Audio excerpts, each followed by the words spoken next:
அன்று காலை நியானா தனது வீட்டின் வெளியே சந்தோஷமாக விளையாடிக் கொண்டிருந்தாள்.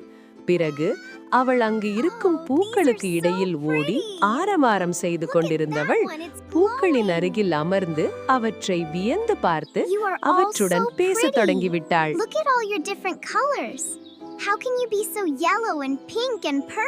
ஆனால் அவளது பெற்றோர்கள் கிச்சனில் வேலை செய்து கொண்டே அவர்களுக்கு வேலை கிடைத்திருப்பது பற்றியும் நியானாவுக்கு பாஸ்போர்ட் இல்லாதது பற்றியும் அவளை விட்டு செல்வது எப்படி என்றும் நீண்ட நேரமாக ஆலோசித்துக் கொண்டிருந்தனர்.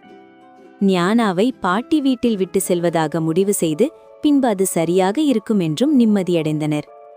ஆனால் நியானாவை பிரிவதை எண்ணி அவர்கள் வருத்தத்துடனும் இருந்தனர். இறுதி முடிவுக்கு பிறகு இருவரும் சோகத்தில் அமர்ந்திருந்தனர்.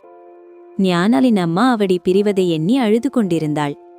நியானாவின் தந்தை அவளுக்கு ஆறுதல் கூறிக்கொண்டிருந்தார். அப்பொழுது நியானா வீட்டுக்குள்ளே வந்தாள். அம்மா ஏன் அழுகிறாள் என்று தெரியாமலேயே அவளை கட்டி அணைத்துக் கொண்டாள். Like and subscribe.